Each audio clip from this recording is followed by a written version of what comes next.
E rickshaw battery नया हो या फिर पुराना, ये जो प्रॉब्लम है ना, ये नया बैटरी पे भी आ सकता है। क्या आप अपने ई रिक्शा को 8 से 10 घंटा चार्ज में बिठाते हैं और उसके बाद भी आपका ई रिक्शा का माइलेज कम मिलता है? कभी कभी ई रिक्शा चार्जर में फुल चार्ज दिखाने के बाद भी आपका ई रिक्शा में जो बैटरी लगा हुआ रहता है ना, वो बैटरी फुल चार्ज नहीं होता है, जिसके वजह से ई रिक्शा का माइलेज कम मिलने लगता है। जैसे कि आप सभी को पता है कि मैनुअल चार्जर से ई रिक्शा को चार्ज करने से चार्जर में जो फुल लिखा हुआ एक एलईडी होता है वो लाइट जलने लगता है। चार्जर में एम्पियर मीटर होता है, उसका जो कांटा होता है वो धीरे धीरे डाउन की तरफ चले जाते हैं और जिसके वजह से हम लोगों को पता चल जाता है कि हमारा e rickshaw battery full charge हो चुका है। ये तो हमारा मैनुअल चार्जर की बात है। और इसके साथ साथ मैं आपको बता दूं, जो हमारा ऑटो कार्ट चार्जर होता है उसमें भी ऐसा प्रॉब्लम होता है। जैसे कि आप सभी को पता है, ऑटो कार्ट चार्जर से ई रिक्शा को चार्ज करने से जब ई रिक्शा बैटरी फुल हो जाता है उस टाइम हमारा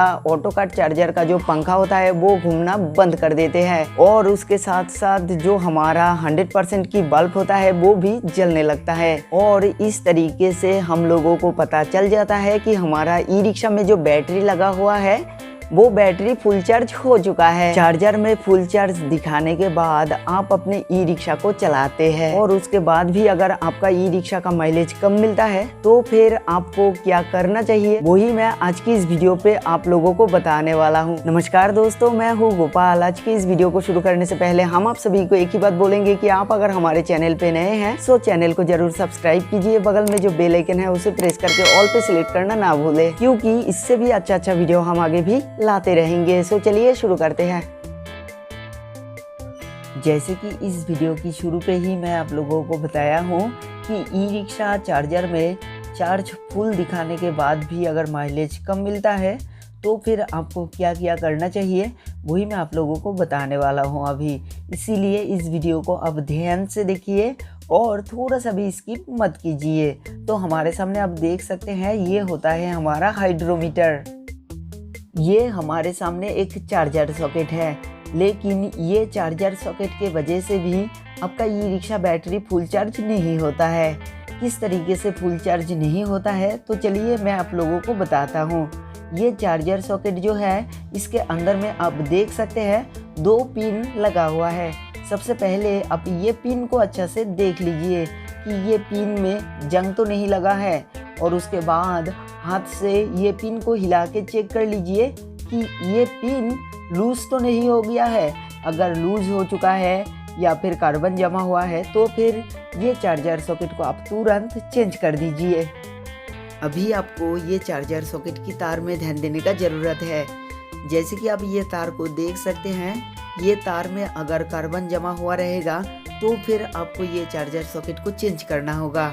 और कभी कभी ये तार जो आप देख सकते हैं ना, यहाँ पे जॉइंट किया हुआ रहता है। ये जॉइंट अगर लूज कनेक्शन रहेगा तो भी ई रिक्शा का बैटरी स्लो चार्ज होगा और कभी कभी तो ई रिक्शा बैटरी चार्ज भी नहीं होता है। ई रिक्शा चार्जर पे फुल चार्ज दिखाता है लेकिन बैटरी फुल चार्ज नहीं होता है। मैं आपको जो कुछ भी बताया हूँ ना, वो सब अच्छा से आप अपने ई रिक्शा चार्जर सॉकेट में ध्यान देके चेक कर लीजिए। अगर इस तरीके का प्रॉब्लम आपको दिखे तो फिर आप ये चार्जर सॉकेट को चेंज कर दीजिए। जिस तरीके से मैं अभी आप लोगों को बताया हूँ उसी तरीके से आप कर लीजिए और उसके बाद आपका ई रिक्शा बैटरी को चार्ज कर लीजिए। फिर चेक कर लीजिए कि आपका ई रिक्शा में प्रॉब्लम सॉल्व हुआ है या फिर नहीं। अगर प्रॉब्लम सॉल्व नहीं होता है तो फिर आपको नंबर 2 स्टेप फॉलो करने का ज़रूरत है।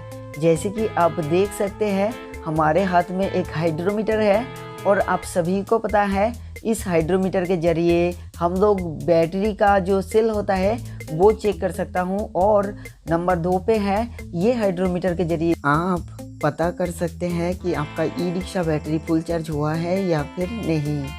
हाइड्रोमीटर से चेक करके दिखाने से पहले मैं अब सबको बता दूं, ये जो बैटरी का पुल होता है ना, इसको आप अच्छा से सफाई करके रखिए। अगर यहाँ पे सल्फर जमा होता है या फिर जो हमारा बैटरी सीरीज का तार होता है उसमें कार्बन जमा होता है तो फिर आपका ई रिक्शा का जो बैटरी है ना वो स्लो चार्ज होगा। आपके पास जो ई रिक्शा का चार्जर है ना, इस चार्जर में आपको फुल दिखाने के बाद भी आपका ई रिक्शा का बैटरी जो है वो फुल चार्ज नहीं होगा। और फुल चार्ज अगर आपका ई रिक्शा का बैटरी नहीं होगा तो फिर आपको माइलेज भी कम देखने को मिलेगा। मैं आपको बता दूँ, ये जो हमारे हाथ में है ना, ये एक हाइड्रोमीटर है। जैसे कि आप सभी को पता है, इस हाइड्रोमीटर के जरिए आप बैटरी का सेल को चेक कर लीजिए कि आपका ई रिक्शा का बैटरी फुल चार्ज हुआ है या फिर नहीं। हाइड्रोमीटर से ई रिक्शा बैटरी को चेक करने से पहले आपका ई रिक्शा बैटरी को आप फुल चार्ज कर लीजिए। और उसके बाद जिस तरीके से मैं हाइड्रोमीटर से चेक कर रहा हूँ, इसी तरीके से हाइड्रोमीटर के जरिए आप चेक कर लीजिए।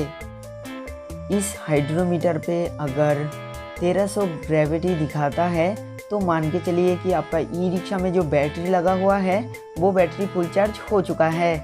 और अगर 1300 से कम दिखाता है 8-10 घंटा ई रिक्शा बैटरी को चार्ज करने के बाद भी, तो फिर आप मान लीजिए कि आपका ई रिक्शा का जो बैटरी है वो बैटरी फुल चार्ज नहीं हुआ है। और अभी आपको नंबर 3 वाला जो स्टेप मैं बताने वाला हूँ ना, इसको फॉलो करने का ज़रूरत है। अभी आपको कुछ करने का ज़रूरत नहीं है।